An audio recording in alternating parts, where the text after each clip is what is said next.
Welcome back to Punch Drunk Nerd, the podcast where it's two this time. Our poor friend Ed. No. You're both equally friends in my mind, so I got you and Miguel mixed up. I'm sorry. Miguel Sanchez isn't going to be here today. However, we're going to keep it strong. We're going to double down. We're going to keep the spirit alive. Miguel Sanchez, you're with us forever, bud. Here's one to you.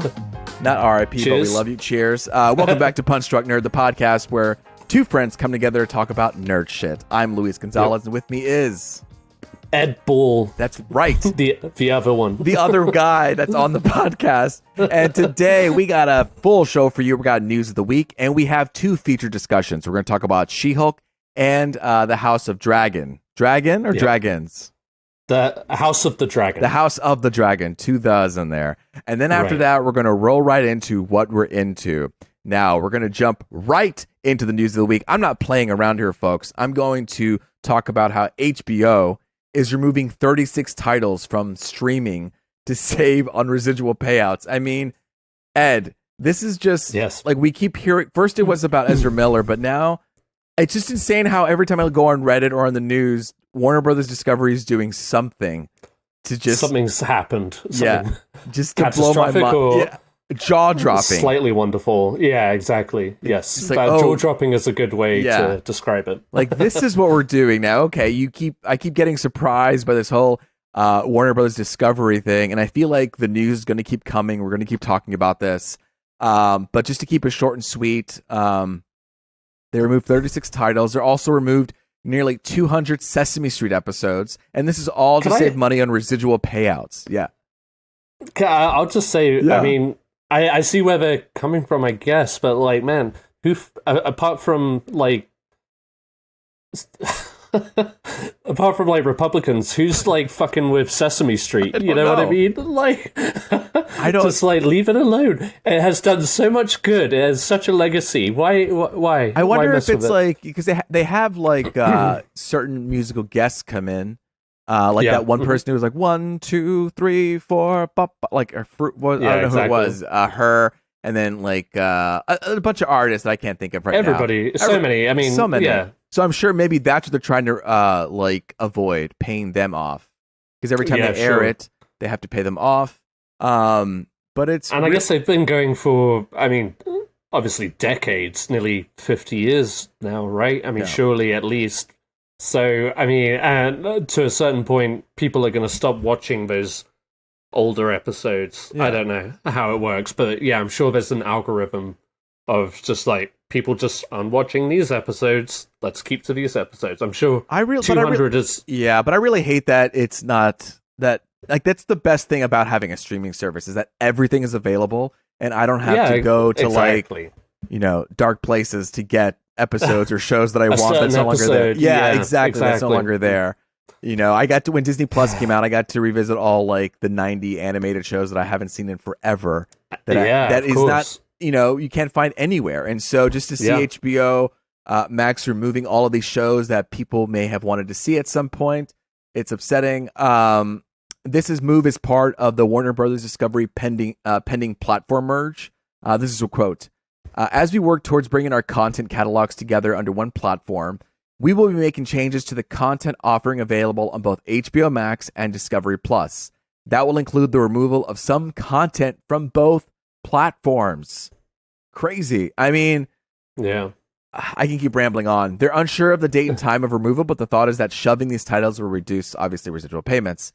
They could be part of the ongoing costs cutting that they're doing. There was a 17% HBO layoff, over 70 people, specifically from the content team of HBO. He's looking to save $3 billion. And its most impacted are reality, casting, international, and acquisitions. More to come, man. More to come. Who knows what's going to happen with Warner Brothers? It's shaky grounds, Ed. I want some good news from Warner Brothers. Is there any good news that you can give me?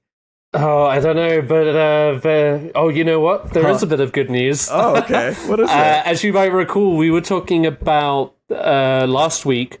I think we were saying how even Matt Reeves's the Batman sequel was up in the air. pending, like, it has not officially been greenlit, I think was the quote. And however, since then, Matt Reeves has made a deal with Warner Brothers, not just for the Batman sequel, but also going forward with the Gotham spin-off series that will be focusing on Colin Farrell's The Penguin.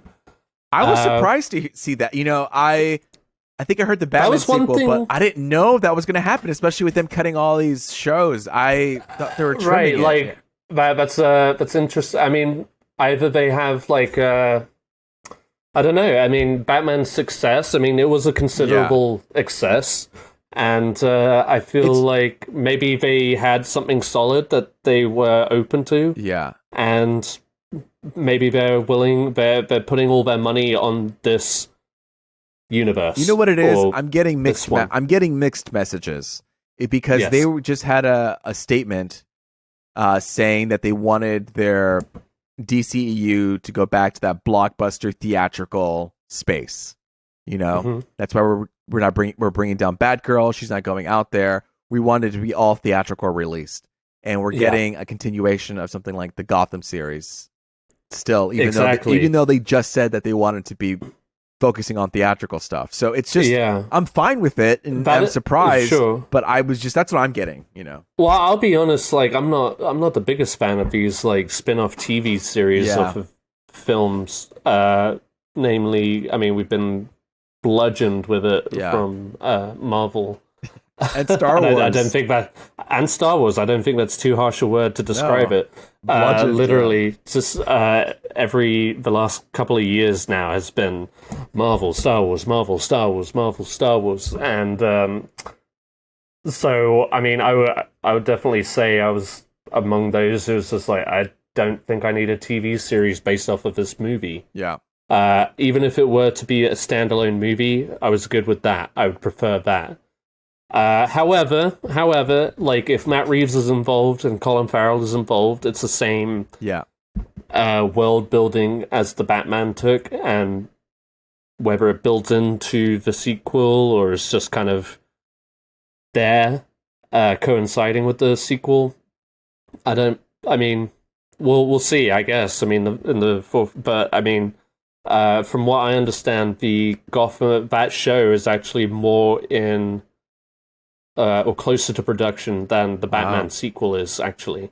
Matt Reeves did have a brief quote, and I mean, really just kind of standard stuff. "Making this legendary studio my home is a dream," said Reeves in a statement. "I am so excited to be working with Mike, Pam, and Channing. I don't know who they are, and our teams to bring captivating stories I am truly passionate about to the big screen, to the big and small screen." Mm-hmm. So, calling out that it's a legendary studio. He's saying, I'm on their side right now. He's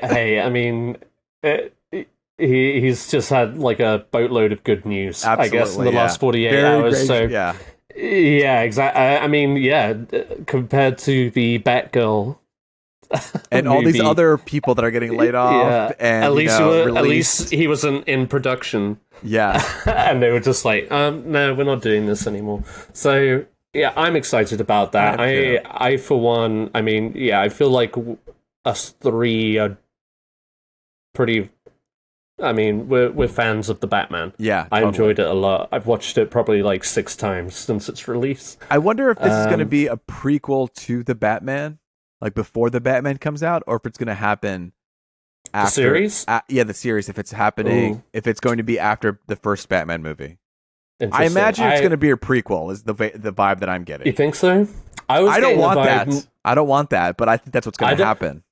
I was getting more of a vibe of just a follow-up, just following maybe the Penguin's rise to power and other maybe existing crime families or whatever, and maybe just building that world that they started in the Batman. So you think this is going to happen after, possibly? I mean, I really don't know. It could just be if that happens, then people are going to want to see the Batman in the Gotham series because you can't have. If it was an after the fact, yeah, it's like I want to see the Batman somewhere in this show too. Yeah, well, that's true. That's true. But he can't be everywhere at once, right? That's true. As they made clear in the first. So that's an interesting one, yeah, because we are like being hit with a lot of prequel series too now. So yeah, I don't know. We'll see. I am very excited for the sequel movie, however. Yeah. Though it feels like it might be some time before it hits theaters. If I had to guess right now, maybe not till 2024, probably. Right. Well, who knows where we're going to be in 2024? I mean, will movie theaters be around? I mean, I know AMC will, but will Regal Cinemas be around? Because Regal Cinemas has been filing for bankruptcy. No. Yes, it's the owner of London-based Ed.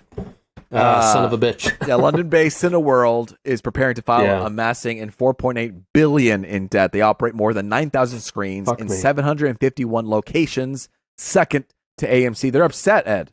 They're upset because not enough films scheduled in the coming months for a positive turn. They've already had the summer blockbuster season, and it's just not. Here's a quote: Cineworld would expect to maintain its operations in the ordinary course until and following any filing, and ultimately continue its business over the long term. So pretty much, they're doing this Chapter 11 filing to restructure its debt, but they want to keep business as usual. But either way, summer blockbuster hasn't been too kind to them, and if they didn't get as much, profit this summer, then the next couple months will be rough. Yeah, and I mean the awards quote unquote season is the quieter season, though we are expecting still a few blockbusters between now and the end of the year. We have Avatar: The Way of the Water. Oh yeah. We have the Black Panther sequel. Right, you have all your Christmas and Thanksgiving movies. Oh yeah, for, I mean, families to go out and see. Yeah. Exactly, and yeah, I mean, to that point, it's if you're not out shopping, you go see a movie with the family. Yeah. And Regal is the closest theater to me is the Edwards. And funnily enough, they've been actually renovating that one, the Edwards Marquee in Houston. I mean, so far it looks great, but I'm just like, oh, okay, well, clearly we have enough money for that, don't we? Okay. But maybe that's to bring people in.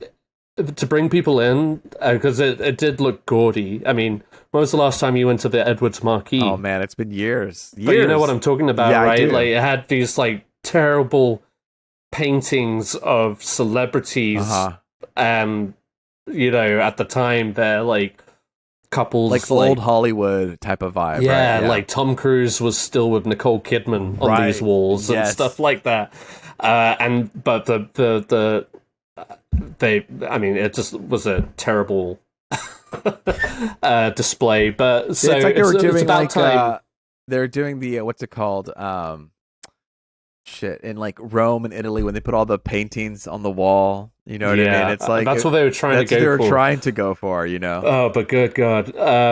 But yeah, no, I mean, I've seen half. So what they did was they closed off half of the theater, and kept the other half open. And then they switched it. Oh, okay. So I've been able to see the new side of it, and they have these beautiful electronic displays of posters. Right, that changed. Yeah, exactly. So it's and the seats are nice too. But yeah, it's interesting, and I hope. I don't know. I guess I've been around to see a lot of theaters go under in my life, especially in my Houston residence. So I'm hoping that, I don't know, they stay and figure it out. So this is really and that's the only true IMAX near to me too. Oh really? They can't lose that one. Yeah, I mean, and there's another one like more in town, but I wonder who. I wonder who it like if they. I don't know. They say they're going to keep going. I think it should be fine, I guess. But I wonder who would replace them. Who would buy them? Would AMC come in and swoop? I know. When some LA theater shut down, AMC took over after the pandemic. A lot of them. Yeah, they took. Yeah. Funny enough, man, I didn't write this in the show, but this just reminded me. I got an email from MoviePass saying they're going to relaunch they had a relaunch announcement. We're excited to announce that we're beginning our launch sequence to bring MoviePass back. And then it says each person. So it wants you to okay, hold on. This Thursday, August 25th, 2022, we will open the waitlist at 9 a.m. Eastern Time at MoviePass.com. There is no cost to join the waitlist. Space will be limited and on a first-come, first-served basis. Each person who joins the waitlist will receive 10 friend invites that will activate when they sign up for the service. If you do not make it on the waitlist, the only way you will be able to join in the future is to receive an invite from someone. Whoa. Yeah. Okay. Now, so really keeping it kind of like an exclusive deal thing. Kind of. Yeah. I'm a very dedicated AMC A-list pass. That you are. Just because it is so close. It is like 7 minutes away from me. I have literally three AMCs 7 minutes away. Oh, hey, I mean, same with me in Regal. Like, the home I'm currently living in, it takes me 10 minutes max to get over to that theater. And, I mean, that's wonderful. And since I figured out my rewards program... The Regal rewards? Yeah, I have them, I have points to spend. I don't want to miss all of that. I know, you always go to the movies, man. Every time. You get to the movies more than we do. I mean, I'm always jealous of you when you do it, but I was like, out of any of us, you need to make sure you get those rewards because... Exactly. And for years I've been squandering it, unfortunately. So, sir, you have $400 in like free worth of, but also they have this, bullshit. Like, oh yeah, well, a certain amount of points will expire at this time, right? So God knows how many years and how many points I've been expiring. It's humiliating, but I'm on it now. I've already racked up enough points to get me 2 free tickets should I want, and. Yeah, so you have 2 free tickets. I mean, what would the next? It's like 18,000 points. Oh, 18,000 points per ticket. Okay. Which you're like, what are we doing here? But whatever. Here you go. I mean, you get a couple. It's like a couple of thousand points with every ticket that you actually purchase. Okay. $1 on top of 100 points. Yeah. Exactly. So. Somehow it works out. So but I have enough points to cover 2 tickets should I want. Yeah. Well, what's going to be the next thing you see if you had those 2 tickets? Well, I already know the next movie I will be seeing is going to be 3,000 Days of Longing. Years of Longing. Days. 3,000 days. But is there anything else? Because you have 2 tickets. One ticket for that. I like to keep it I'm going to keep it in my pocket because there are, we're living in modern day America. I'm not the richest person in the world. So when Oscar season comes knocking and, these movies that, aren't the biggest money makers are maybe in theaters for 2 to 3 weeks, that's when I'll use it. It's funny because I figured you would use it for something that's coming a little bit sooner. I mean, something that has what's it called? Something with amulets, something with bands, something with ruling. What am I? Ooh, I see what you're driving at, but unfortunately, these points don't apply to Cinemark theaters, which will be hosting a special premiere of the first 2 episodes of Rings of Power on August 31st, so next Wednesday.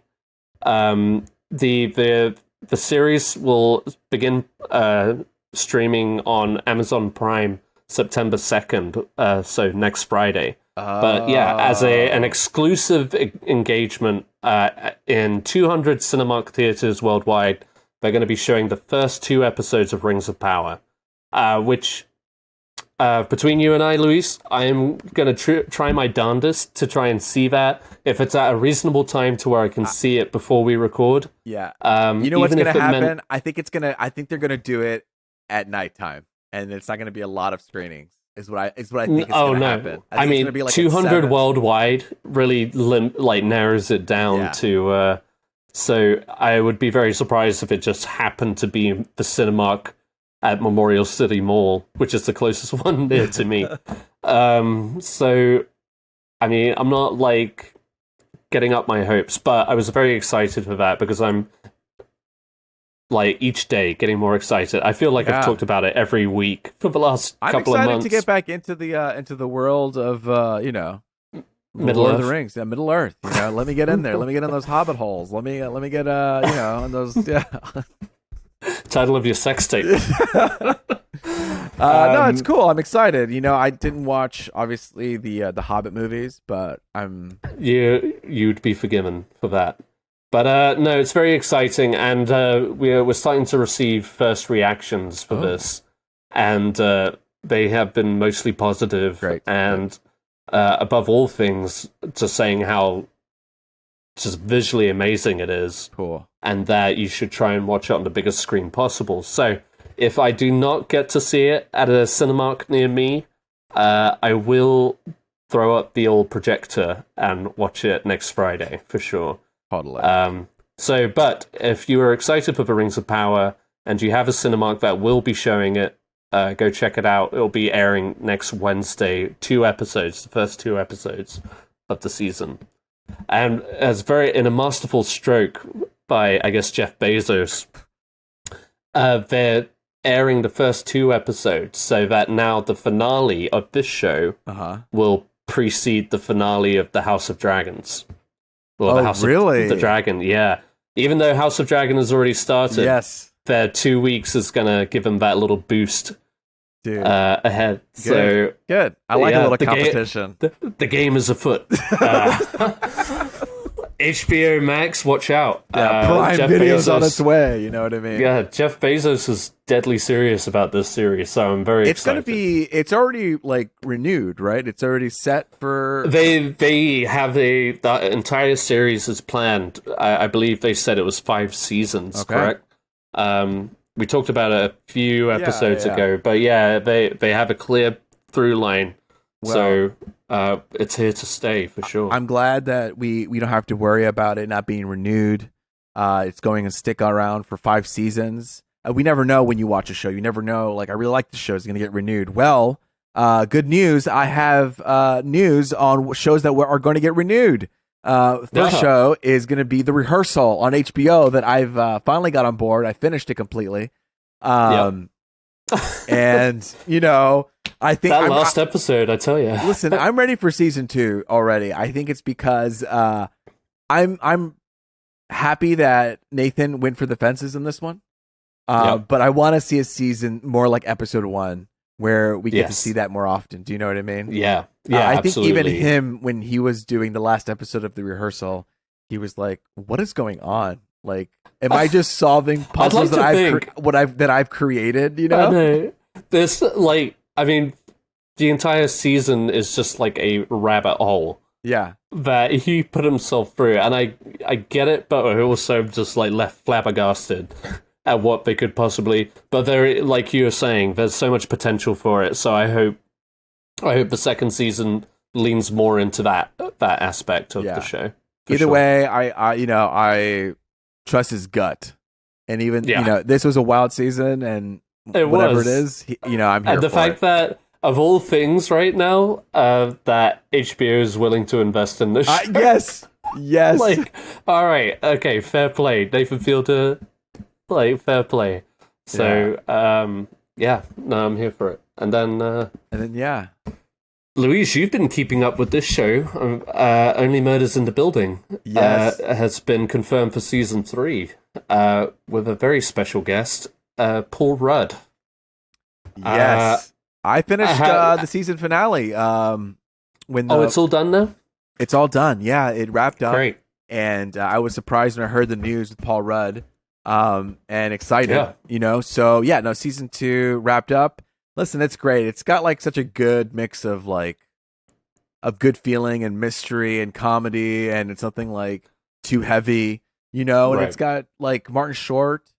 I love Martin Short. That's why. Oh yeah, he's great. Steve Martin, of course, and I don't know. It's just a really good show. We enjoyed the first. Yeah, we enjoyed the first season. We were waiting until the second season wrapped. Oh, that's right. We talked about this. Yeah. So I think that's smart. That's a smart move for this show. It was one of those shows where, I mean, don't get me wrong, I like it, but it's definitely one of those shows that we'd rather binge than especially with it being a mystery, because every week you come back, you're like, wait, what happened? What did I miss again? Yeah. Exactly, and they have so many, and not in a bad way at all. This show is very creative with its different perspectives and different takes on the center mystery. And but yeah, you're right. They're because they're told in different perspectives. Yes. You kind of get lost in the details. And yeah, you kind of end an episode wanting to just like know how that ties in. So. I'm very, now that it's wrapped up, me and Sarah will be on it very quickly. Yeah, I think you can definitely feel in season 2 the that need to do better than season 1. And not in a bad way, but like as far as playing with perspectives in this season, Sure. Like try to make that you can see them trying to find ways to keep it interesting. And I'm interested to hear what you think after season 2. But definitely, I think it's worth a binge more than just watching it every week. And I think maybe that's going to talk to Sarah about, say, hey, do we just want to wait until season 3 is all done and then watch it? And then dive in? Because it'll probably come out next year. I mean, this one came out pretty quickly. I was surprised at how soon season 2 came out. So, I mean, I'm grateful for it. And yeah, so all the best. And Paul Rudd. Who could argue with that? They already have such a great cast already. Season 1 had Nathan Lane and they have Tina Fey in there too. Tina Fey. I almost forgot about that. Yeah. Who was the murderer in the first one? Spoiler alert. Yes. I'm blanking on her name. She was in The Office. Yeah, and so many other things. Wasn't she in Birdman? She was in Birdman. Yeah. She was in Gone Baby Gone. She was in Changeling. She's an incredible actress. It's crazy because I saw her in The Office, but then I kept seeing her pop up in dramatic roles. I'm like, oh wow, you're really good in these dramatic roles because I've only seen her in The Office, and I was so taken aback every time I've seen her perform. Like, she's incredible, and I mean, even in The Office though, she's not like a No, character. But she plays that awkward vibe really well. Really, absolutely. But she can be scary at some points, in other moments. That's why I was just taken aback. Amy Ryan. Yeah. Please give more roles to Amy Ryan. And she was great in season 1 of the show too. Yeah. She's incredible. Absolutely. Yeah. Good. Like I prefer her to people like Meryl Streep and stuff like that, just because. She does interesting something different. Thing. Yeah. Anyway, Amy Ryan, season 3 coming out next year. Maybe Paul Rudd. Any Murders in the Building. I can't wait. We're talking about what's renewed. So we're looking towards the future. We want to see what's coming up. So we're going to talk about trailers now. Trailers that just came out. Yes. Here's one. You dropped the Empire of Light. We had 2. Empire of Light teaser trailer came out. Eyes on the Oscar race ahead. Yep. Roger Deakins is DP in this. Ooh, this is gonna look good. Didn't I mention that earlier when we were talking about it? I think you did, but I was just I don't know. I got spacey. This is no, it's cool. This is going to be the 3rd or 4th collaboration with between Sam Mendes and Roger Deakins. The last one. Got Roger Deakins his 2nd Oscar for 1917, their World War I drama. Yeah. So yes, always happy to see the Deakins back in action. Yeah. He has a great podcast. By the way, if you haven't listened to it, I have, but I get on and off of it sometimes. Yeah. I only like handpick episodes. I don't listen to. There's so many. There are so many, and it's very laid back, very just like nonchalant, and but it's listening to these artists just kind of like talk about their their process and everything, and Roger Deakins really doesn't talk much at all. He just kind of is there for the ride. But anyway, all that to say, they're teaming up with Sam Mendes again in Empire of Light, which focuses on a romance that develops in a beautiful old cinema on the south coast of England in the 1980s, which, say no more, I'm already sold. This is like when every director makes that romance movie about movies. Do you know what I mean? Movies, exactly. Yeah, the movies, the lovely place. There's always that centric shot of the main character or a main character sitting like alone in the theater, staring in awe at the screen. And he even had a line like, and there is that shot. Yeah, there is that shot with they even Olivia have a line Colman. like, "Who knew that 24 frames could make a beautiful image," or something like that. Yeah, it's very on the nose, but hey, we're here for movies. We love the movies, and so it's just like, I don't know. We get it. And it does look gorgeous. It does, it already looks... and then you've got Olivia Colman, Michael Ward, Toby Jones, Colin Firth, Crystal Clark. Olivia Colman right now can do no wrong, so I'm very excited for that. Michael Ward he's kind of like blowing up. I'm about to sneeze. I'm so sorry. You're fine. Take a time step. Oh, God. Timestamp. 45 minutes and 30 seconds. Ed sneezed. So sorry. No, you're fine. Anyway, Michael Ward was in Lovers Rock, which was one of the Amazon Prime movies that Steve McQueen directed, and was one of the favorite movie of mine of 2020. I would recommend anybody who has Amazon Prime go look that movie up. It's a gorgeous film. Lovers Rock.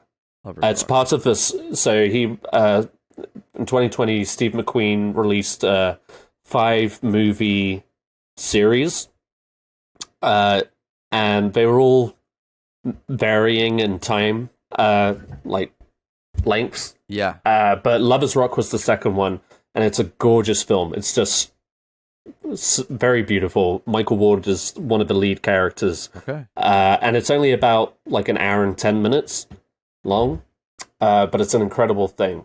So if you have Amazon Prime, look it up. Anyway, Empire of Light comes out December 9th. The trailer looks gorgeous. Olivia Colman again.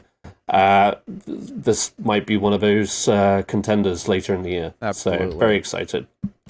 Who might not be a contender this year is Pinocchio. That's right. They released a full-length trailer of Pinocchio where we actually get to see said puppet in action. And this is coming to Disney Plus on September 8th. Luis, you got to watch this trailer? I did. Yeah. I don't know. I'm not. It looks fine. I'm not. I think I'll watch it with Lily. Yeah. My daughter, but it's just another one of those Disney films that looks like a shot-for-shot live-action remake. I mean, what else can you really expect from it? It doesn't... I don't know. Honestly, I feel like I've lost the magic here on these real ones. Like, they don't feel fantastical. They just feel like this. The word that Miguel uses a lot, I'm going to use it here. Uh-huh. It feels syrupy. You know what I mean? That's the word he uses a lot. He does. And... yeah, it's just like it's like, oh, visual effect. I'm being thrown at. It doesn't feel inspiring, and so I just have no need to wanting to watch it. I feel inspired seeing the other Pinocchio movie coming out on Netflix than this one. With Guillermo del Toro, yeah. Honestly, I mean, like this one, I'm going to go into it knowing exactly what's going to happen. Yeah. And the other one, I really have no idea because it's going to focus more on the actual the fairy tale. But I mean, it looks pretty. It's directed by Robert Zemeckis, but like I said, it's like a frame by frame replica, and I mean, I don't know, they just, like you were saying, they just don't have the punch or the magic. I just feel like that I was looks bored. just muddled. Yeah, I look bored. Yeah. It doesn't feel inspired. It feels muddled. It feels like... Not at all. It's got a great cast. Yeah. which, on paper sounds good, but when you're just rehashing everything, it just, it makes you want to watch the originals and or something else, really. Yeah. So, hey ho. I would just put it there because it was, we talked about the teaser when it came out way back when. And, I think it's good to keep up on it. Yeah, see what's up. Yeah, and boy Pinocchio. I guess this is coming out like on Disney Plus Day too, so which we'll be getting to shortly. Another thing that's being released on Disney Plus is Obi-Wan Kenobi: A Jedi's Return. This is straight. It's a documentary kind of rehashing. What's it called? Obi-Wan Kenobi's behind the scenes, the making of it, right? Like how it became of the show, right? The show. Yeah. And they're kind of, I guess, splitting away from what's it called? Disney Gallery, which is typically with the behind the scenes series that they use for Star Wars. Yeah. They use it for The Mandalorian. They used it for Boba Fett. But here they're just doing their own separate, like, exclusive documentary to kind of elevate it to feel more exquisite. You know what I mean? To make it feel. You know what would have fine. elevated it and made it more exquisite? Making it a movie. Yeah. You already know. Yeah. But you know what? One thing I'll give to Disney Plus is I do love that they include all of these behind the scenes documentaries.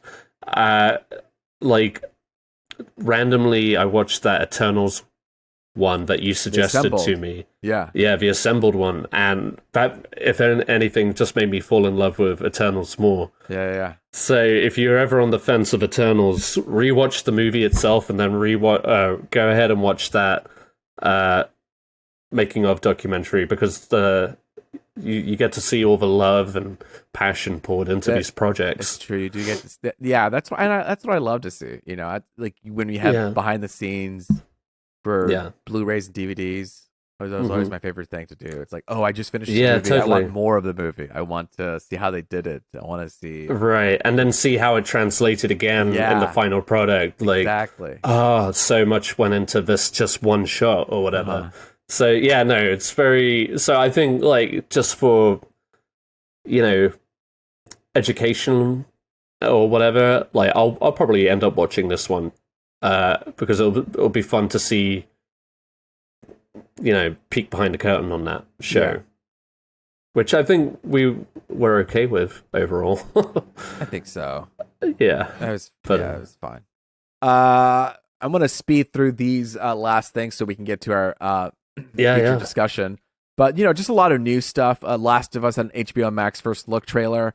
I actually don't want to talk about this because I want to play The Last of Us, and so if there's anyone to talk about, it was Miguel.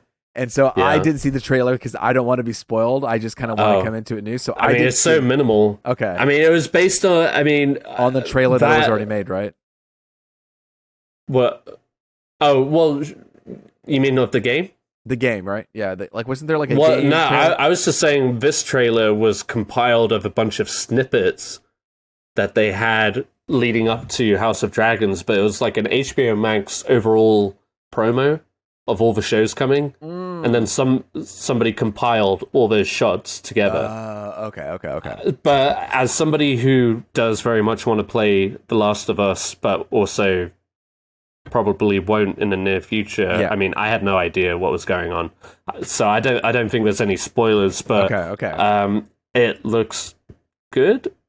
Great. I have no context of what to go on, so I was keen to hear Miguel's thoughts on that. Me too. Just because obviously he knows, and if you look around on the internet, people have obviously taken screenshots from the game itself. Yeah, I've compared to it. Yeah, so I mean, it's interesting. It's going to be.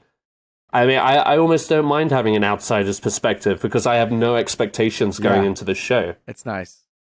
Yeah, so we'll see. All right, coming soon, we have Nope having a digital release August 26th. Disney Plus Day, it's going to be big. There's going to be a lot of releases. September 8th, we have Thor Love and Thunder, Assembled Making of Thor, Obi-Wan Kenobi: A Jedi's Return, Pinocchio, Cars on the Road, an animated series. There'll be 9 episodes. She-Hulk, a bunch of stuff's going to come out. There's also going to be Marvel announcements. People are theorizing that they could talk about The casting and director of Fantastic Four, cast of Thunderbolts, Wonder Man series, Nova, a Halloween special, Shang-Chi 2, Deadpool 3, Armor Wars, all this stuff. There's talks of a King Kong origin series in early development. We don't like prequels here at Punch Drunk Nerd. We do not. But it's going to be John Wan will produce it with Paper Girls creator Stephen Folsom writing, based on the books. Enola Holmes 2 had a first look, and that'll be released on Netflix November 4th. The Glass Onion, a Knives Out mystery. It's a sequel to Knives Out. It's going to be released on Netflix December 23rd and select theaters. Definitely see it in theaters. Yes. We have the cast here: Daniel Craig, Edward Norton, Dave Bautista, Catherine Hahn, Leslie Odom Jr., Kate Hudson, Ethan Hawke, Jessica Henwick, and Janelle Monáe. Speeding through this, Shazam 2 has been pushed. It was supposed to come out this year. Got moved to March 17, 2023. That was Aquaman's day, but now they're getting pushed December 25th, 2023, leaving only 2 movies from Warner Brother Discovery to be released this year. Don't Worry, Darling on September 3rd and Black Adam, which has had already 2 different dates before, but it's coming out, I think, October. Finally, Apple is having made an announcement that on September 7th, they will be having an event. It's just a picture of their logo, and it says Far Out on it. People speculate it's going to be about the iPhone 14. It's the first time they're having it. I know, the first time they have an in-person event at the Steve Jobs Theater since the pandemic. But it'll also be streaming online 10 a.m. Pacific time, September 7th, probably to talk about new iPhones.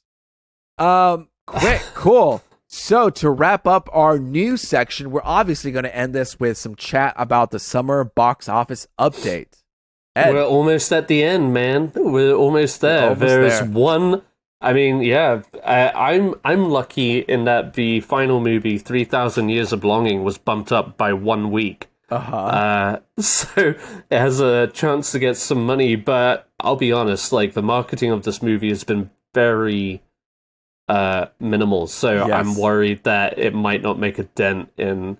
I mean, it might surpass a couple of these movies I'm looking at. Anyway, so yeah, we're almost at the tail end, and we won't have to talk about it anymore, but I'm very excited to see how it turns out. This last weekend was a surprise. Your Dragon Ball Super movie made number 1 with 20 million. I mean, did you even have that wanted. What's that? They did. Our friend Bryce, he saw it, right? Oh, yeah, he saw it. He said it was meh. Okay, it was and he's a big fan. He's a big fan, but he went to go see it in theaters. So well, then I'll wait to see it in home, because if he said it was meh, then I'd rather see 3,000 Years of Longing. You know what I mean? So yeah, absolutely, a more theatrical event. Anyway, so that beat out Beast, which we did place bets on last week. Luis, I think you took you won with this one. I don't have those numbers, and it was 11.5. It came in with 11.5 at number 2. Because I think you said 10, and then I went 10, and you said 12. I said 12. Okay. Miguel said something else. He said like 60 million or something like. Yeah. Well, he was trying to say 100, because we all thought Idris was in Swing Dong, but people weren't here for it. No, they weren't. But it did better than a few movies that are on the list, and could have some legs. And I mean, hey, Idris Elba having a great couple of weeks. He's got this movie and then 3,000 Years of Longing coming out back to back. Yeah. So he's living his life, his best life, to be honest. Yeah, exactly. It's just like, let me just swoop in at the end of the summer and rock your world. So yeah, I mean, nothing crazy. Top Gun Maverick is still just rocking it. It came in at number 4. Man, the fact that movie was the movie that opened this whole fucking competition, and it's still number 4. That's insane. I don't think that I've ever heard of something like that before, to be honest. I'm trying to think of it. It's very... To hold for that long is crazy. Yeah, I mean, hats off. Hats off to it. I mean, and it was a worthy summer movie. Like, I think so, too. It was a perfect blockbuster, and it wasn't CGI bullshit. Like, he he did movie magic. You know what I mean? We talk about movie magic here. It was. You could feel it was literally the definition of a theatrical experience, and I think people recognize that. You could tell people just like went back for more, but it was just like, let's just go see Top Gun Maverick again or whatever. Yeah. So yeah, more power to him. I mean, Jurassic World, which came out after it, left the top 10 like a couple of weeks ago. Yeah. Like that baffles me. Really, Nope is kind of dwindling. 113 million. I was kind of hoping that movie would have taken off a little bit more, but hey ho. The Bullet Train, which I did see and I'll talk about later, kind of holding strong at number 3. It'll probably rake in a bit more. I think so too. I still want to see Bullet Train, so I think there's an audience that maybe with the transition to school, people have like been unable to go to movies, so they'll want to like, okay, I'm going back to school, I'm going back to work. I want to see this Brad Pitt movie. Yeah. A couple weeks later, now that I have some free moment, let me see Bullet Train. I still want to see Bullet Train. And when I saw it, there were quite a few people in there. Yeah. To be honest, excuse me. So yeah, and I mean, not much else to report. Bodies. Like we predicted, kind of. As it expanded, it's kind of made a little bit more money. I mean, it's still very much on the lower part of our estimations, but so one more movie to go. Luis, just you and I. Okay. What do you think 3,000 Years of Longing is going to make its opening weekend? Considering that fucking Dragon Ball's whatever superhero made number 1 this last weekend at 20 million. So, what do you think? Look, I think that because it doesn't have any good marketing, because you made a good point of that, I don't think it's going to make a lot. I think it's going to. I'm afraid for it. I think it's going to make less than Beast. Beast made 11.5 million. I think it's going to make. Honestly, my gut's saying like 3 million.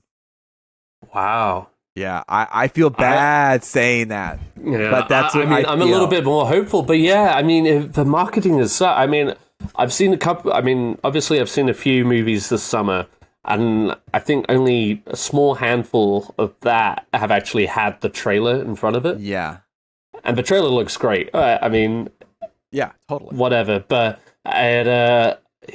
I'm probably going to be a little bit more generous, if anything, just like super hopeful, because I had this in my final top 10. I need it to make some money. Yeah, I'm going to go 7. I'm going to go 7 mil. That's what I wanted to. I wanted to have 7. So. Like, I'm hoping that George Miller coming off of Mad Max. Yeah, you got Tilda Swinton, Idris Elba, a movie that looks so many a little bit weird. I know so many great names. I feel like they didn't. It's interesting that they didn't push it. So yeah, and like it didn't open too poorly at Cannes, but I mean the average moviegoer does not keep up with Cannes. So yeah, it's going to be an interesting one for sure. But I've already actually got plans to go see it this weekend. So Perfect. Maybe that'll boost its numbers. Yeah, absolutely. But yeah, so. All right, so I got 7, you got 3. Yeah, we'll see how this goes next week. Yeah, but yes, that is the news for today. Coming up, we have the feature discussion.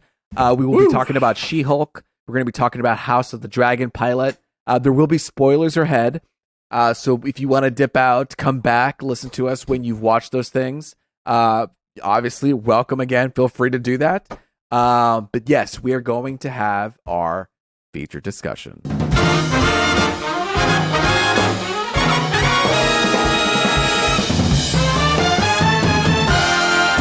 All right, it's feature discussion time. We're here to talk about She-Hulk and House of the Dragon. First, She-Hulk, Attorney at Law. It just came out last Thursday on Disney+. And it's about Jennifer Walters, Bruce Banner's cousin. She's got a complicated life as a single 30-something attorney who also happens to be a green 6'7" superpowered Hulk. What? Episode 1 kind of goes into that. We see Jen Walters kind of about to prepare to do some lawyer stuff. And before we go even deeper into the story, she's like, okay, yes, I'm a Hulk. Obviously, we need to talk about that before we go on with the show. She's breaking the fourth wall. She's talking to us. And we do get that origin story of how Jen Walters becomes the Hulk. In the comics, she has a blood transfusion from Bruce Banner. And because of that, she becomes the Hulk this way. In this iteration, they get in a car accident. Blood spills into her cut. She becomes She-Hulk. They kind of go into Mexico, into like a retreat center. Yeah. And Bruce Banner tries to kind of work her through the difficulties of being a Hulk. But obviously, Jen Walters isn't having as many issues as he expected. He spent years trying to balance his two parts, and Jen Walters was able to do it almost immediately. It's a great, I don't know. What were your that's pretty much a story. It's a lot of like family, back and forth, familial drama, light comedy, nothing too serious, and that's not yet. But Ed, what were your expectations going in? I didn't have a lot as far as these Marvel shows have been going. They I don't know, they've kind of leveled my expectations of each one going with each new show that comes out. And not necessarily in a bad way. Like I liked Moon Knight and stuff, so I just kind of like was ready to take it as it came.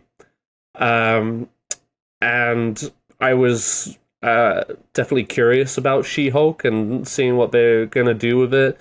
Her breaking the fourth wall and stuff like that. I feel like a lot of shows are starting to do that, or a lot of characters or whatever. So I figured it'd be interesting. And I, as a character, I'm a fan of the Hulk. So more of that character and anything related to him, I'm here for. And Tatiana Maslany is a pretty good actress. So she's great. Yeah. I mean, I was. In that respect, I was keen to see it, but my expectations weren't like, can't wait for the show or whatever. I was just like, okay, here's the next Marvel show, basically. So my expectations about it, I was kind of excited, not because of like the story or the talent. I mean, of course, like normal excitement level. You know what I mean? Like, obviously, everyone knows I'm a Marvel fanboy, and so I was normal excited. Great. But what got me really excited were the showrunner and the director who've done a lot of comedies of, Rick and Morty. They've done Corporate. They've done Silicon Valley. The director, Kat Coiro, she did The Mick, It's Always Sunny, Dead to Me, Shameless, Modern Family. And so seeing this type of credits lead a show excited me, because what I've seen a lot in Marvel is a lot of young, new directors kind of take the mantle, and directors who did for Moon Knight, who did Miss Marvel, who did these type of shows, where here we have like people who've been in the business, seen shows doing shows that I've liked to see, and it was a nice variety, like already under there. Yeah, absolutely. And so that I was excited to see. Okay, how are you going to approach, or how are you going to handle transitioning to Marvel? Because I know that's a whole other beast themselves. They have expectations. Yeah. They have their own workflow. Like, is it something that's comparable or workable with you? And I gotta say, as we talk about our impressions, I was here for it. I think they sometimes shows they cut, and here, as obviously as cutty as it needs to be, because it's still like a Marvel show, they were able to leave some organic moments in between actors. Because I loved Tatiana, I loved Mark Ruffalo. And by having these organic, breathable moments, I mean like having thoughts happening. Like usually with some other shows, it's like one thought. And here you kind of have evolving thoughts happening. And that's just like the best thing about comedy, like seeing people react to situations and seeing the change and transition. Obviously drama too. And I'm like kind of blowing into huge proportion, like how great it is. I think it was great. I don't think it was it was fine. Like, it doesn't have to be incredible and like wow, and blowing my mind away and like head exploding. But it was like, oh, this is done by people who did the craft well, and I enjoyed it, and I'm here for it. Like, I had a great time. Yeah, overall, I would say yes. I was it was entertaining. I think you were getting at was the chemistry between Tatiana Maslany and Mark Ruffalo. Like, was solid. I love their back and forth. Obviously, like they're related. Yeah, and you felt that. Like you felt that, and I mean, they really throw you into it. I mean, it's only one episode in, but this first episode, they really kind of just like throw you in there, and it's at a very rapid pace throughout. Like it's a tight. It feels tight. You know what I mean? Very tight. No bullshit. Yeah. And I mean, I don't know. I guess we'll see compared to the remainder of the show and how it feels throughout. But like, I liked that energy, and it wasn't overbearing. It wasn't overly serious, but there were also just like some nice, these nice quieter moments where I mean, they were kind of like going through just like all of her, I don't know, this transition that she's undergoing, but like scattered throughout, we got these like nice moments where Mark Ruffalo, Bruce Banner is reflecting on the fact that Tony Stark gave him this home, this sanctuary for him to figure out his Hulk shit. I appreciated that they built it together, that there was like a rapport between him and Tony in the background. And how Tony was bitching about like Steve Rogers the whole time. Like, he would come in and say like, I'm going to take it back sometime. You can use it for now, but I'm going to take it away. Like, and you can picture Robert Downey saying all of those things. How proud? Yeah, exactly. You could picture it, and how proud Bruce Banner was when he was kind of bragging about it. It's like, well, you know, me and Tony, we built this thing, talking about the bar, and you know, and that was like, for lack of a better word, it was like cute, but like in a way that felt nice to people, I'm sure, like who have been keeping up with the Marvel Universe. It's like nice to see, because Mark Ruffalo's Hulk hasn't had. I mean, he's been a part of so many movies, but he hasn't had his own movies. So to see this side of him has been like, was nice, and I appreciated that. And but then like going into the fun stuff of like, I guess you could call it a montage of her going through the motions of like, I guess what he was dealing with as a Hulk, and seeing how she adapted to it so quickly. That was fun. And then this eventually, you know, when she realizes just how in control she is of this, which is really very quick. I know, when she was able to become the Hulk and then de-Hulk, I was also be like, whoa.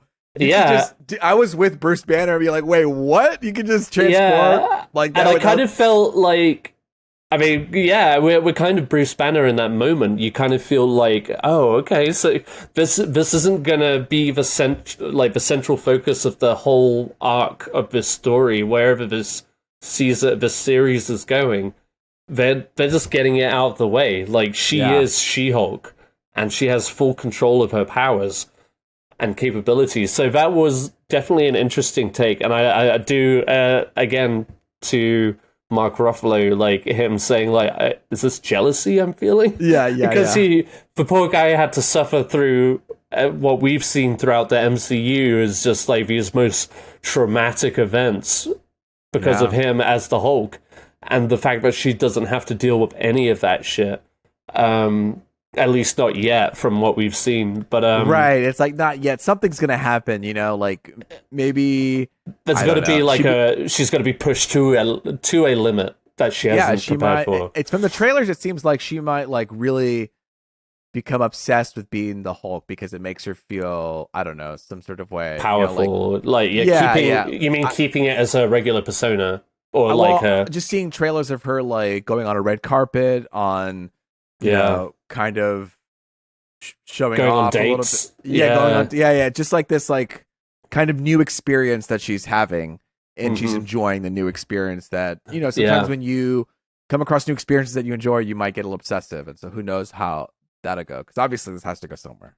Absolutely. I was gonna say before we kind of, you know, move on to the House of the Dragons, but I thought it was really interesting was that sometimes with TV shows you have like this A line, A story, and B story where you cut between two different characters and like things are happening.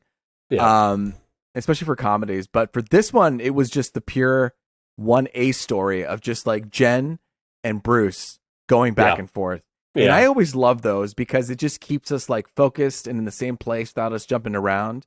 And the fact that I was able to stay entertained through a full like one A story. This is cool. I enjoyed it. Yeah, absolutely. Like they never cut back to like her co-workers thinking like, where's Jen or whatever. It was like intercutting between her and like the lawyer scene. Do you know what I mean?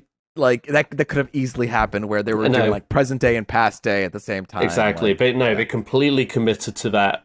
And they also like ended in a nice, well, kind of just like fun, like face off, just Hulks having at each other. And again, like more of her realizing her powers. But it was fun. And also just seeing like Bruce indulge in those powers, just like, no big deal. And like ultimately, he's probably the stronger of the two. Yeah, but or he throws that rock out of the atmosphere. Remember, he's like, "Yeah, it's no big deal." It's like, phew. Or the big like Hulk clap. It was fun. It was fun to see. And to that point, real quick, I'm just going to throw in like months ago we were talking. Everybody was talking about how the visual effects came across. What did you think about that? Honestly, I wasn't that bothered. I think there were some shots when they were like out in the sun and stuff, but to be honest, it didn't pull me away because I was having so much fun. The performances were great, and I was able to kind of glaze over it. It didn't leave me like in a place where I was bored and had to be like, oh, well, what's going on here? The graphics and all this stuff. So I was fine with it, to be honest. It never stood out to me. Everything kind of just like worked well as it was going. I think it worked well. Yeah, me too. And I mean, a lot of those scenes are in sunlight now that I'm thinking about it. I mean, they're outside a lot and doing these training, training or exercises. I was just curious. What we've seen in like past Disney Plus stuff, like even with Moon Knight and his costume and all this other stuff, like totally, I was more offended. I was more offended by what I saw in Moon Knight's costume sometimes. Do you know what I mean? Yeah, totally, like, absolutely. And I mean, if you want to, I found myself comparing like the, Bruce Banner's Hulk. Yes. And I was thinking like, okay, well, he just looks like the Hulk that we have been seeing in movies and stuff. Because I think they're able to bring that model in easily or something like that. Yeah, absolutely. So, I mean, obviously we're going to see a lot more of her and her as the Hulk, going forward. So, I mean, I guess time will tell. But overall, I wasn't bothered by that at all. I have one tiny complaint about this first episode. It has such a just like propulsive energy to it. It's constantly moving, and when we get back to her in present time or whatever, and then she goes into this court case, all of a sudden shit hits the fan. This person who we don't know, the first time I watched it, I did watch it twice.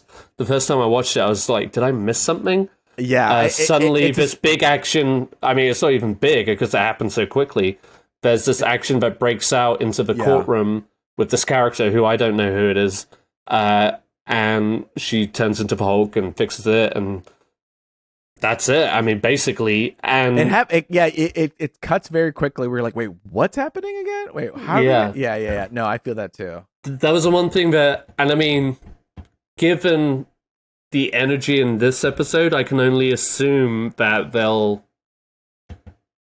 remedy that in the forthcoming episodes, I guess, or just kind of like how this episode was like, oh yeah, by the way, I'm a Hulk kind of thing. Yeah. It's like, oh, by the way, this is the bad guy. Yeah, who busted into. That's my hope, but that would be, if that wasn't the case, that would be a terrible way to introduce whatever villain or whatever conflict is happening in that moment, because it just like happened so quickly. You're just like, hang on, what the fuck is happening? Yeah. So you've got this other woman who has superhuman strength, I guess, or whatever. Yeah, you just don't know what's going on. So hopefully, yeah, like I said, they remedy that in the forthcoming episodes. But that was the one thing that just kind of threw me off, where the first time I was watching, I was like, hang on, what did I miss? What? It's only a 30-minute episode tops, right? Yeah, so, I mean, whatever. But overall, like, thumbs up. So far, it feels like a show that's not going to be, I don't know, it's not going to be trivial to the overall picture. It's just here, and it is what it is, and it's supposed to be fun. Yeah. And I'm getting have those a smile vibes. and have fun. You know what I'm saying? Yeah. So let's talk about the main thing, though, that everybody's talking about. Okay, yes. And God knows why, but Steve Rogers' virginity? Honestly, I thought we were going to go on to the next feature discussion. You're like, no. Let's talk about what everyone's watching. House of the Dragon. You're talking about America's ass here. Yeah, I just want to get to the bottom of it. Like, what the fuck? It's like, is this not for kids? But yeah, so the first episode has a mid-credit sting. Spoiler alert. They and yes, they for some reason Bruce Banner happens to know the status of Steve Rogers' sex life, and that he lost his virginity at the UFO show. USO, I'm sorry. UFO show. USO show that they reference it, I guess, in the first Avenger.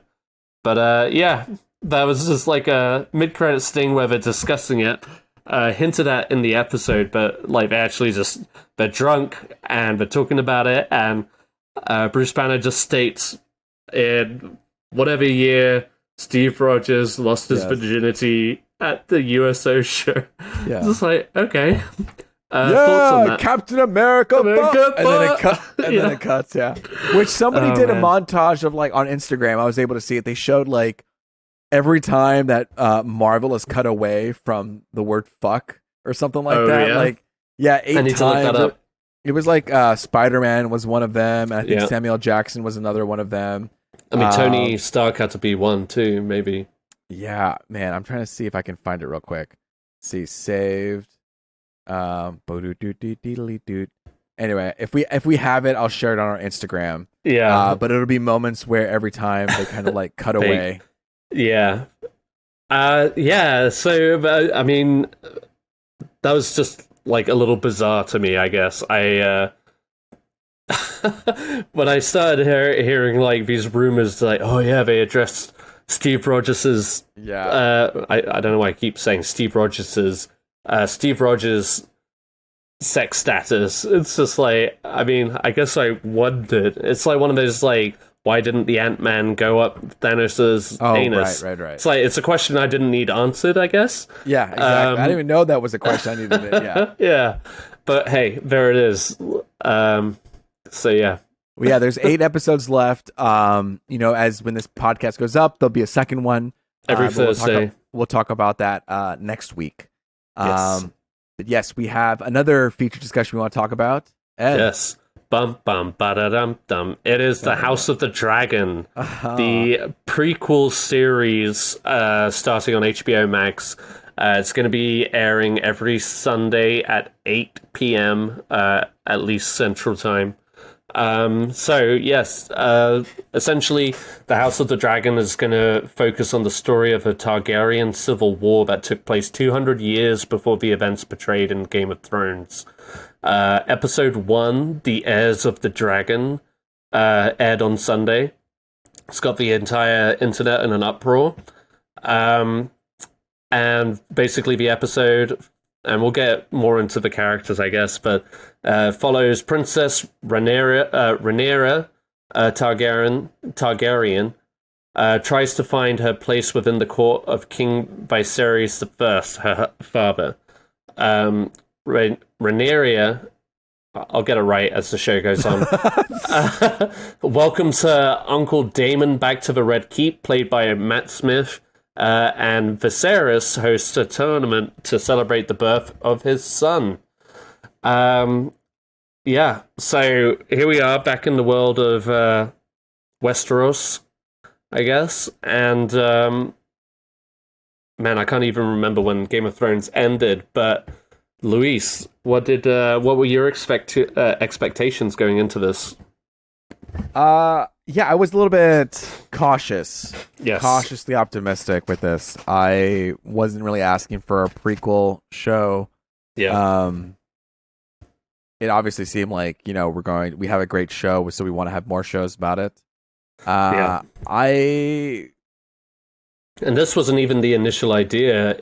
They had like several planned shows that they were going to go with and then scrapped it and went with this one. So clearly this one, I don't know, hopefully has had something that they thought was worth investing in. What were your expectations going in?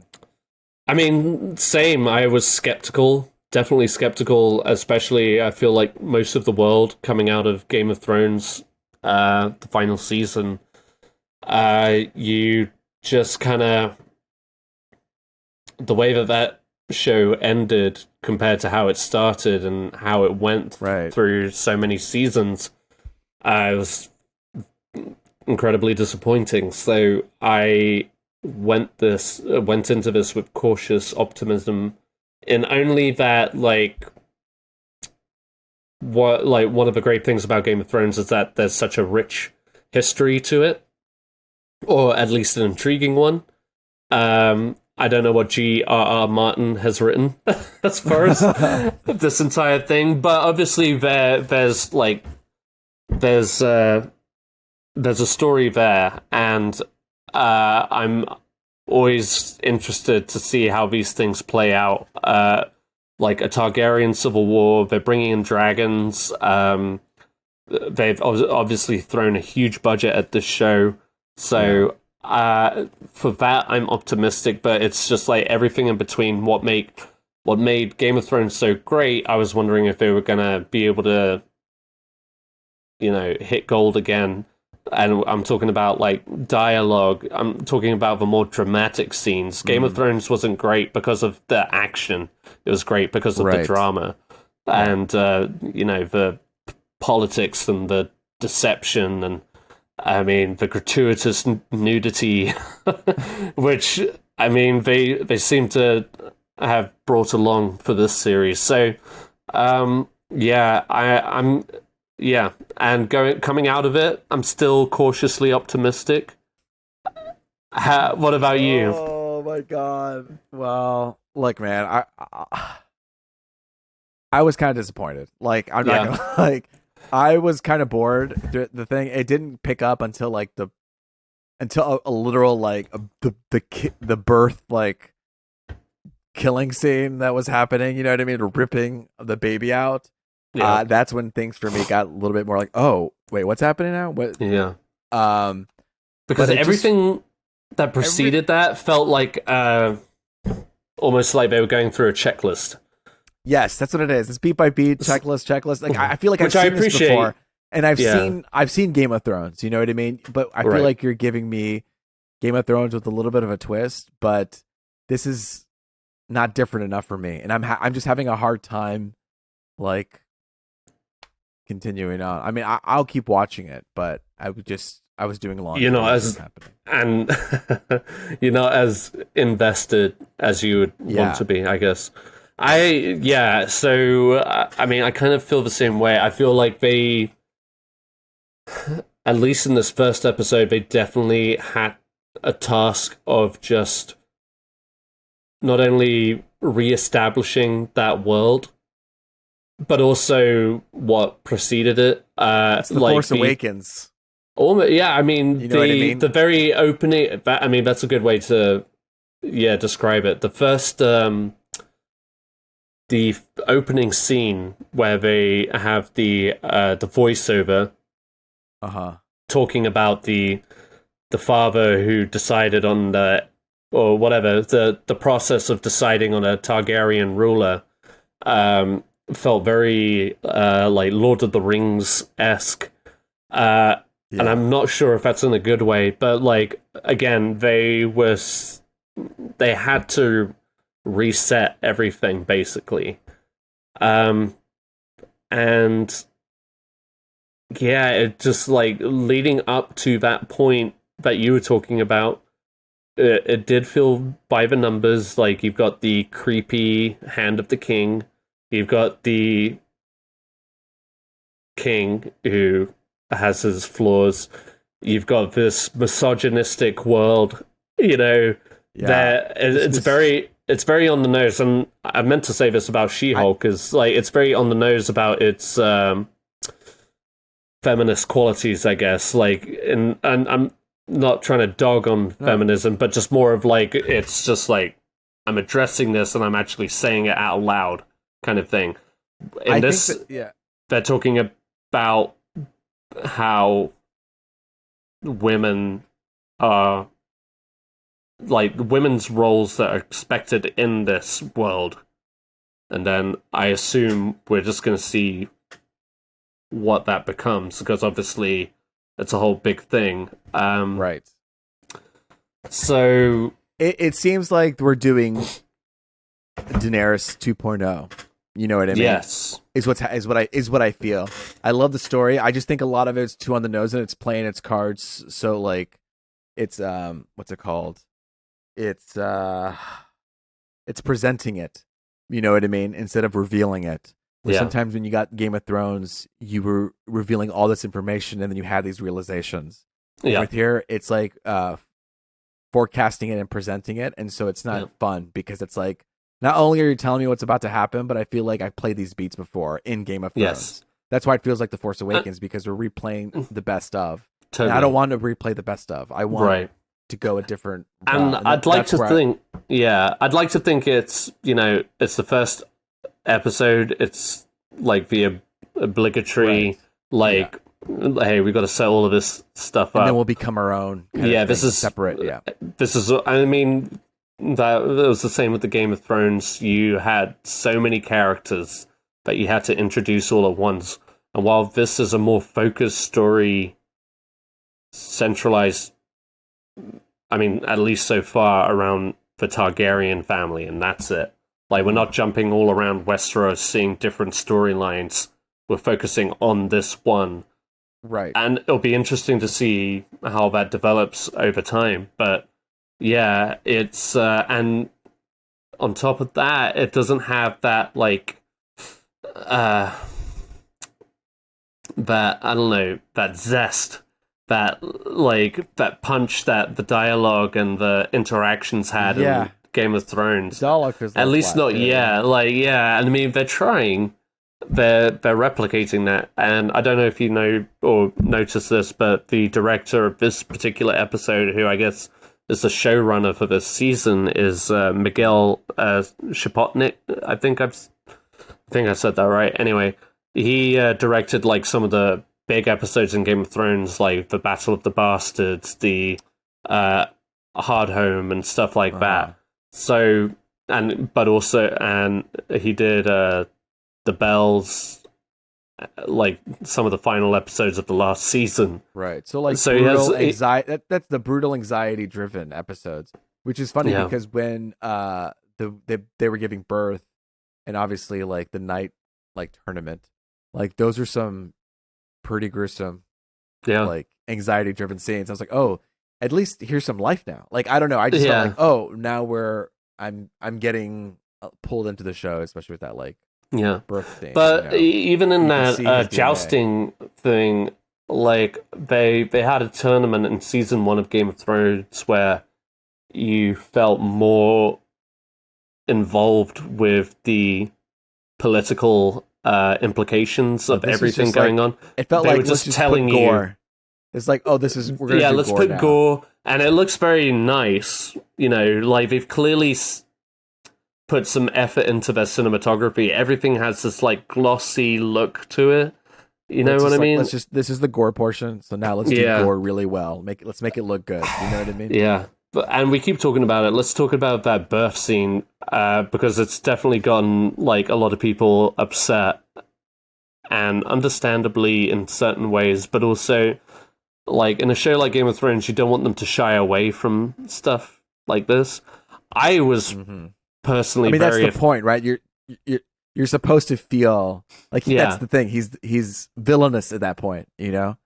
Like he feels incredible pressure to keep the line, the line going.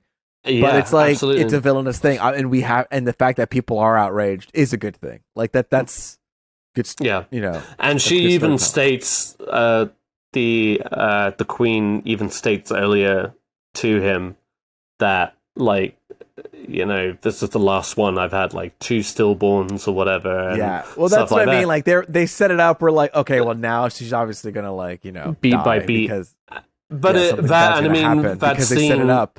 Yeah, that's what I mean by flagging it.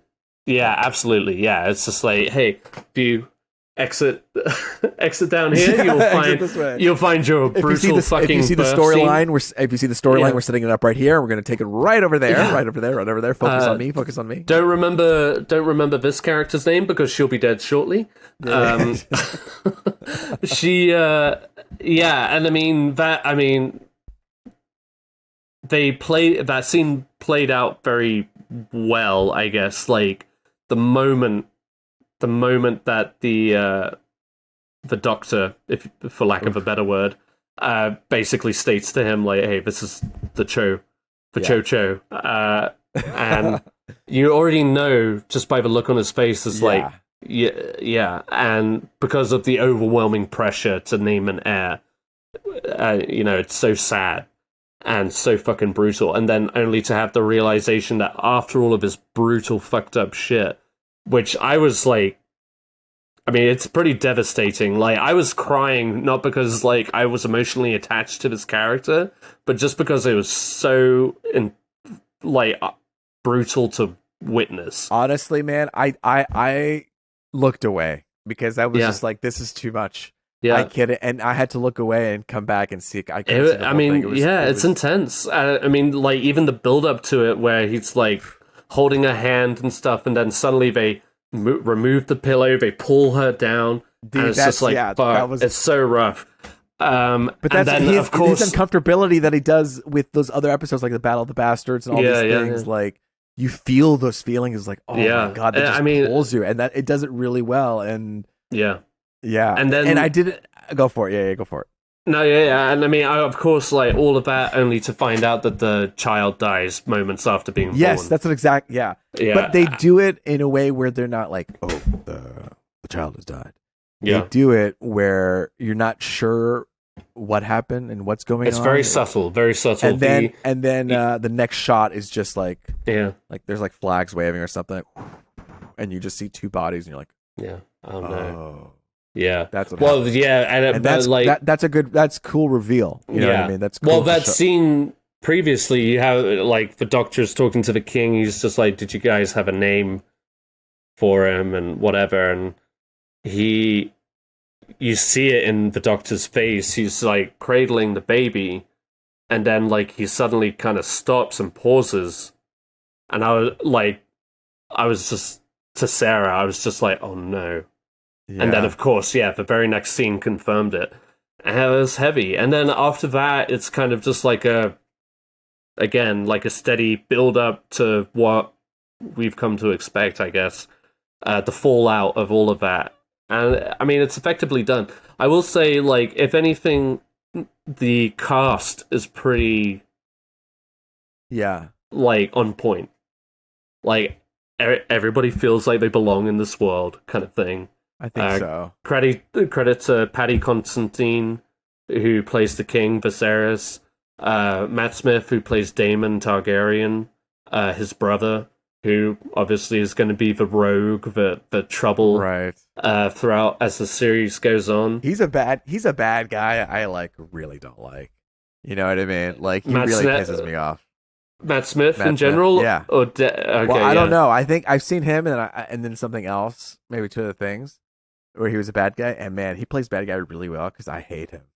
Like he does a good job. He's a bit of a dick. He does a good job of it. Yeah. He does a good job that I really actually not like him. Yeah. So I mean, to his credit, I mean this was probably the right role for him. Yeah. So totally. Yeah, I mean, what do you think? You think you're going to keep up with it week by week, or are you going to... Yeah, I think so. I mean, who knows where they're going to go? Like, obviously, they just set the ground, so now we can maybe split away from following these beats, and they kind of run with their own story. Yeah. But I'm here for it. Yeah, it's a great cast, and let's see what happens after episode 4, and I think I'll have a better decision. Why episode 4? I don't know. I just feel like episode 4, I'll have a good feel for it. You know? Okay. All right. Maybe by episode 4, I'll decide to keep watching week by week, or if I'm just going to wait. For what it's worth, some critics that I've read who have been able to see episodes 1 through 6 have said that 4 is really where it takes off. Okay. Cool. Great. So I don't know what that holds for the next 2 episodes, but we'll see. It's every Sunday at 8 p.m. There you go, 8 p.m. I'm sure it's just gonna that's the episode where it breaks everything. You know what I mean? Like, yeah, maybe when, and I know at some point the storyline is supposed to take a big time jump because, because the main characters, Rhaenyra.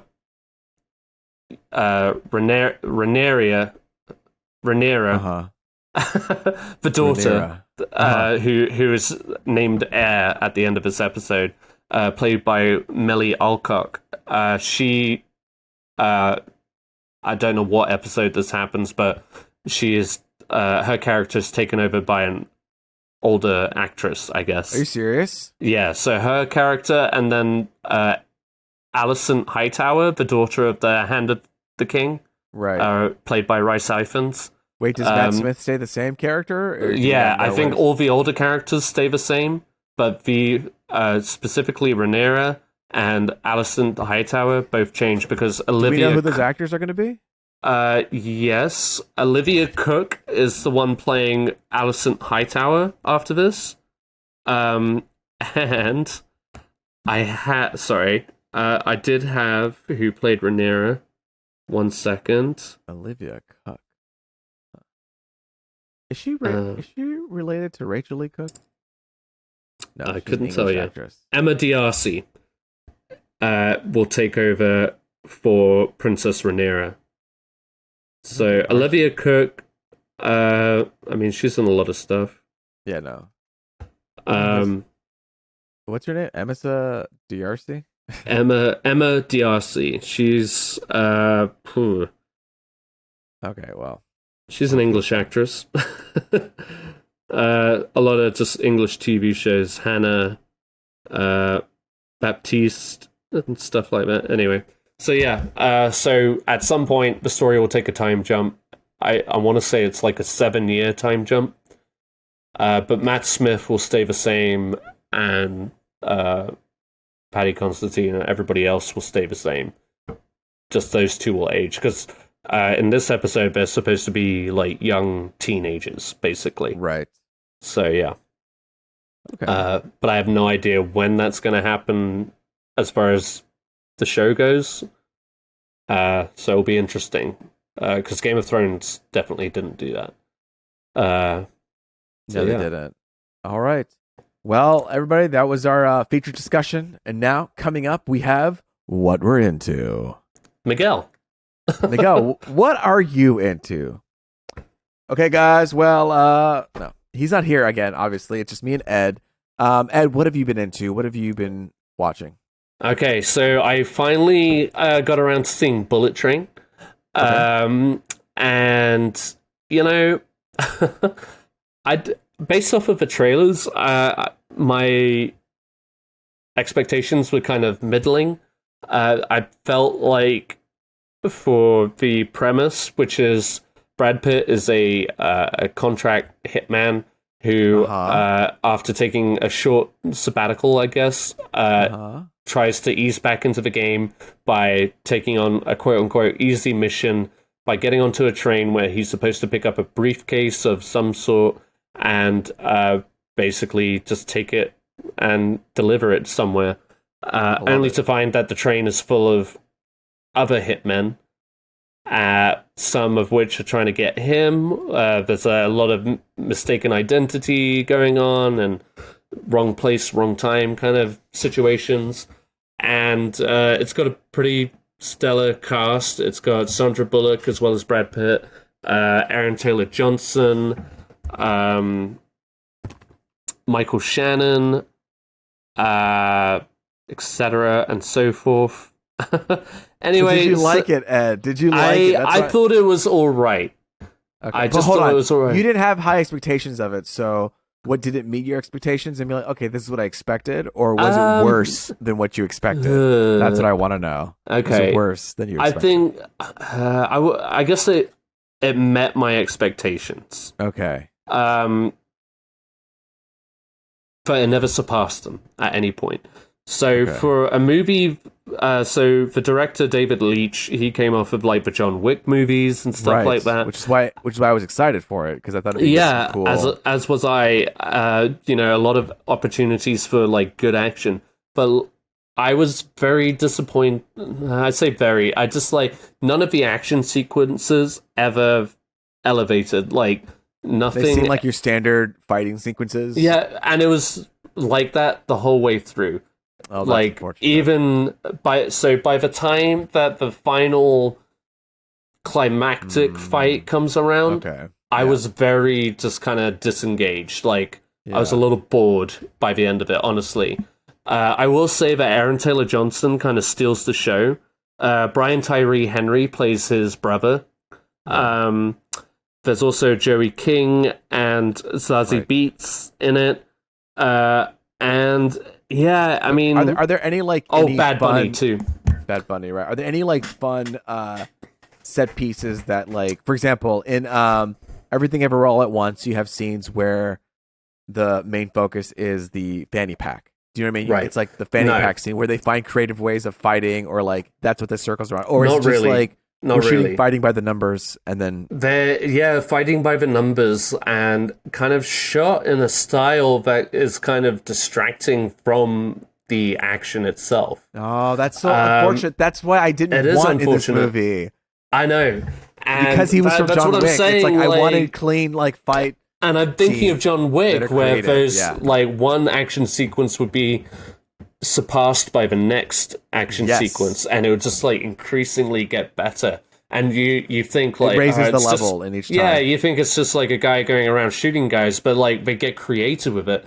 And there are some like maybe like creative setups to certain action scenes. But then it just kind of goes into like quick editing.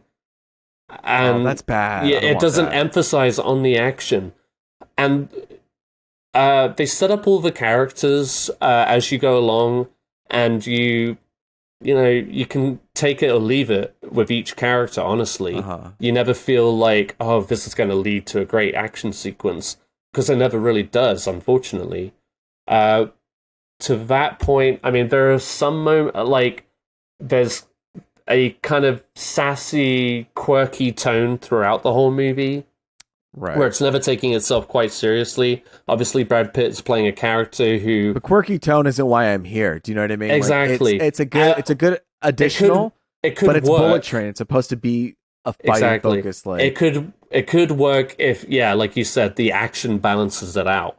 Yeah, exactly. Balance it out. Instead, it's just like you've got these kind of like middling action scenes with middling jokes. Like I found, I maybe got like a guffaw here and there, but like overall, I mean, it was just like very And I mean, Brad Pitt was just acting surprised about everything. But Aaron, but he does it so well, Ed. I mean, I guess, but like, it just gets tiresome by the end of it. Like I said, because he's doing like, the same action over. Really, and over. Like by the time that they arrive at their big climax, I was bored, and the climax never brought me back into it. But I will say, Aaron Taylor Johnson steals the show. Good for him. Yeah, and like him and Brian Tyree Henry have like a good back and forth. They're like playing brothers, co-hitmen, and there are some fun sequences with them. But like again, it's all just like stuff that's not very original. It's not very breathtaking. I never felt myself on the edge of the seat. I thought like, for a quick comparison, I thought The Gray Man was a better movie. Ooh, okay, you know what? I'm gonna wait for this one to come. Yep. On VOD, and so overall, I'll go watch that's all I gotta say.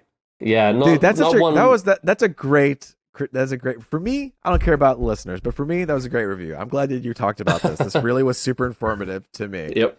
Okay, so I had such high expectations. I didn't have high expectations, but they were met, but just like to a disappointing level, unfortunately. Okay, so this next one I want to hear about too, because I've been... Okay, so Better Call Saul, I just finished season 5 on, which is all that's available on Netflix, unfortunately. Obviously, they are actually wrapping up that show.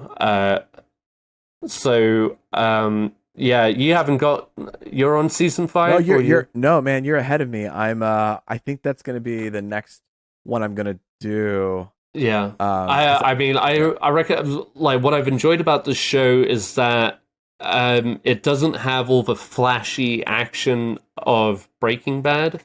Yeah, but it still has that energy, and like throughout, and the relationship stakes. They do such a good job with relationship stakes. Yes, so exactly. Even in those quiet moments, there's a lot of tension that rises up because there's so much behind it. Absolutely, and you know every decision and every action is going to have some sort of consequence. Yes, and they do so well at playing with the audience on that.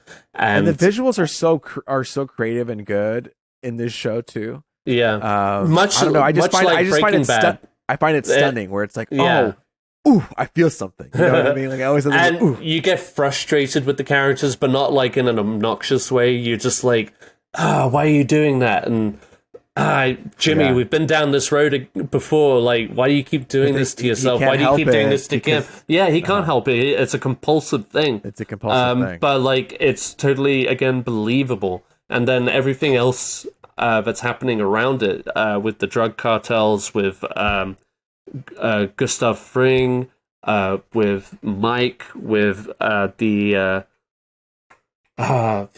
Scala. I always fuck up this last name. The Scaramanga.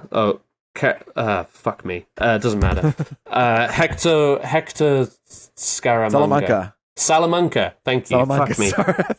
I don't know why I always go Scaramanga. Salamanca. I was looking at when the last episode aired, and it's already aired. So, yeah, it has aired.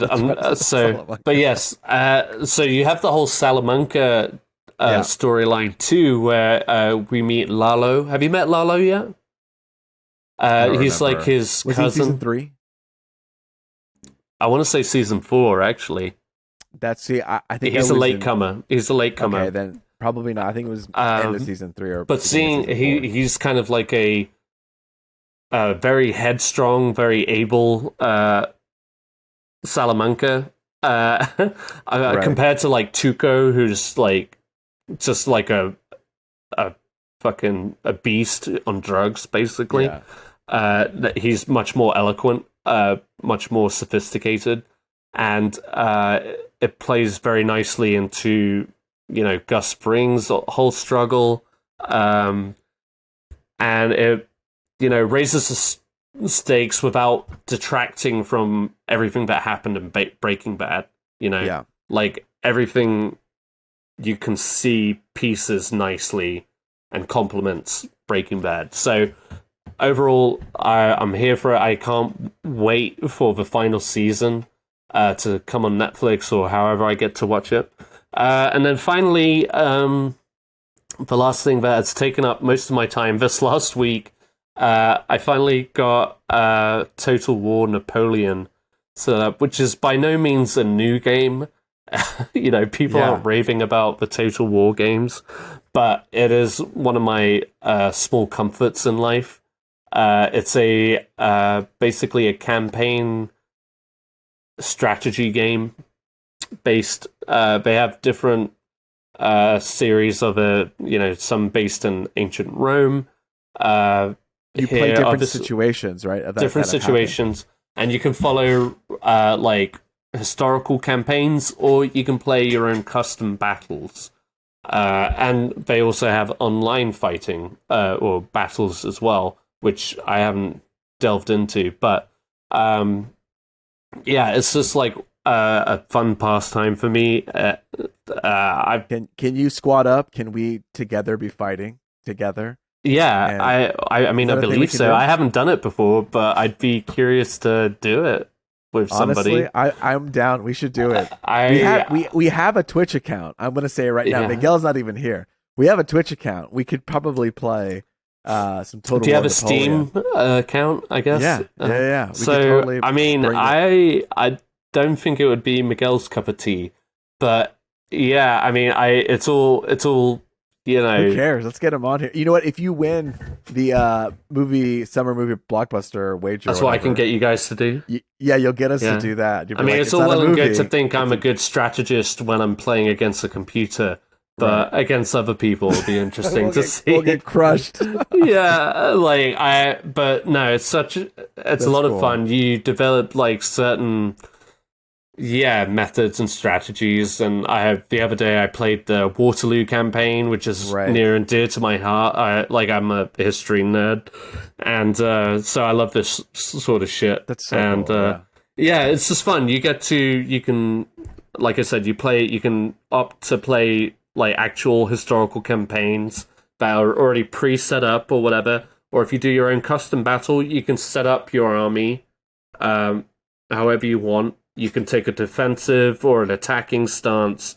You can do sieges. You can do naval battles. And you could select your army, or you could have a custom army, or not a custom, or just a pre-arranged army. And you could just work with it how you want, and it's fun. Yeah, and the fun thing about Total War is you can, whilst you're playing, you're basically playing over the battlefield, and you're directing units to, or regiments, cavalry, whatever, to certain points. But then once they clash, you can scroll down into the fray and be on the ground level with the conflict. You see the fighting, or you can swoop in. It's kind of cinematic in that sense. You're kind of directing it yourself, whilst also being a part of it, being a part of it and defending yourself. You say you send your cavalry charging down the hill at some infantry, you could scroll in right at the moment that they clash into it, and you could just see them knocking men down and stuff like that. It's very fun. So I have a good time with it. The average, if you're just doing a custom battle, it takes maybe 30 minutes tops. That's fun. Yeah, and you can choose different difficulty levels and different funding amounts, so you can have smaller armies or bigger armies, whatever. Anyway, very dear to my heart, and I'm glad to have it at my I'm gonna try to get us to play just for fun, when we have a short episode. I think it could. You could have fun with it. It takes a minute to get used to, but overall, it's a different kind of gaming. So. Yeah, and that's it for me. So what have I been into? There was a time when I was shitting on Nicholas Hoult. He was my cilantro, and I didn't like him. We all know, yeah. And then I got hooked on the show The Great. I've obviously, Sarah, my fiance, has watched it, and it looks really fun. And then my brother reached out, and he's like, "You got to watch The Great," and it's Nicholas Hoult, and I'm sold. I love the guy. I like him now. I love the show, and just really quickly, I think what the show does really well is in the middle of the season. Mm-hmm. like at the midpoint of the whole season. It does a really good job of flipping the world over its head. And you don't get that all the time, but it really does it really well, where things are so shitty beforehand, and when you get to the midpoint, things are like completely an opposite, weird, inverted world, which is what you're supposed to do. But I thought it was really cool. It's like, oh wow, these two people really hated each other. Now they really love each other, and they're in this like different environment now because of it. And then things obviously grow and change, so it doesn't last forever, right? And so it does a just really good job of these like relationship dramas. Where are you at in the show? I finished it now. Oh, it's all done. Okay, it's done. Yeah. I've been watching it, but no, I finished it. Like you're just caught up. Like they have more seasons coming, or I don't know if they've been renewed. I imagine they're going to be renewed. Okay. I can check, but so how many how many seasons is that? So 2 seasons, 10 episodes, and about an hour per episode. Oh, okay. Not too bad. No, it's not too bad to get into. Okay, I think this says the good news is that it's on its way. I don't think we have a release date. We'll return for 10 more episodes. Cool. Awesome. Okay. Well, there you go. Huzzah. Huzzah. I've been saying huzzah a lot, too, because of the show. Huzzah! I finished the Rehearsal as well. We talked about that. And then I've been watching this show recently on Hulu called This Fool. And have you heard of this show? I haven't. I can't say that I have. Yeah. Hold on. So I was looking this show up, and it's really funny. It's actually created by a guy named Chris Estrada, who's a comic, and he kind of created the show, and it's basically about LA Chicanos like circling around these 35-year-old. One's like a mama's boy and works at a place called Hugs and Thugs. It's a rehabilitation center for convicts. And his cousin just got out of jail, who's like a thug, so he tries to bring his thug cousin into Hugs and Thugs and like making cupcakes and stuff. But really, what I really enjoy about this show is that he still thinks he's like the same kid in 2005, like the person who just got out of jail. So he's living life as if it's still 2005. And then he's coming to realize, like, oh yeah, I'm a lot older. I can't eat the same things I used to. I can't like move like I used to. So it's just a really fun show. I want to quickly read this synopsis on IMDb. Oh, yeah. Julio Lopez, a punk-ass bitch with a heart of gold, who goes out of his way to help everyone but himself. I mean, that's pretty like all right. That description explains like the tone of the show. You know what I mean? Okay. Like, it's cool. It's fun. It's different, and that's on Hulu. It's on Hulu too. Okay. But yeah, this was a sad one just because Miguel wasn't here. I know. I'm still glad that we got to do it, Ed. That we got to connect. Always talk about nerd shit. But it's me, Luis Gonzalez. And of course I've had Ed Bull. And until next time, ladies and gentlemen, later Gators. Later Skaters.